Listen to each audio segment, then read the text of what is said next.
विठोबा महाराष्ट्राच्या भक्ती परंपरेचा केंद्रबिंदू।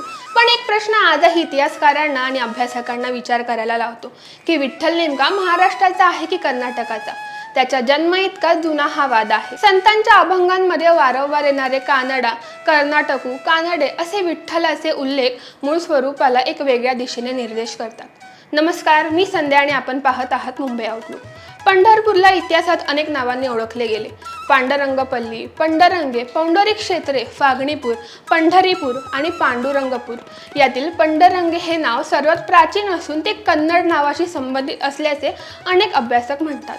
हिप्परगे, सोनलिगे, कळबरगे यांसारखे कन्नड नावांप्रमाणेच पंडरंगे हे नाव दिसते। काही मतांनुसार याच नावाचा अपभ्रंश होऊन पुढे पांडुरंग हे विठ्ठलाचे नाव रूढ झाले। विठ्ठलाच्या कानडी रूपाचा उल्लेख मराठी संतांनीही केला आहे। संत ज्ञानेश्वर म्हणतात की कानडा हो विठ्ठलू कर्नाटकू येणे मज लावियला वेधी। यातून ते विठ्ठलाचा कर्नाटकाच्या प्रदेशाशी संबंध जोडताना दिसतात।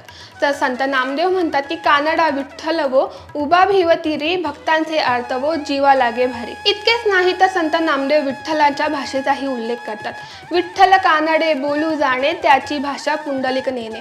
संत एकनाथांनीही आपल्या अभंगातून विठ्ठल आणि कानडा या नात्यांचे वर्णन केले आहे। पंढरपूर हे महाराष्ट्र कर्नाटक सांस्कृतिक सीमारेषेवर वसलेले आहे। मंदिरातील एका तुळईवर संस्कृत आणि कन्नड भाषेतील शिलालेख आढळतो, ज्यामध्ये पंढरपूरचा उल्लेख पंडरंगी असा करण्यात आला आहे।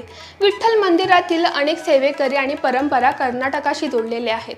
मात्र हेही तितके सत्य आहे की संत ज्ञानेश्वर, संत नामदेव, संत एकनाथ आणि संत तुकाराम यांसारख्या मराठी संतांनी विठ्ठल भक्तीला महाराष्ट्राच्या घराघरात पोहोचवले। म्हणून विठोबा हा फक्त एका प्रदेशाचा देव नाही, तो महाराष्ट्र आणि कर्नाटक या दोन्ही संस्कृतींना जोडणारा भक्तीचा सेतू आहे। विजयनगरचा राजा कृष्णदेवराय याने विठ्ठलाची मूर्ती कर्नाटकात नेली आणि त्यानंतर संत भानुदासांनी ती पुन्हा पंढरपुरात आणल्याची आख्यायिकाही या नात्याची आणखी एक कथा सांगते।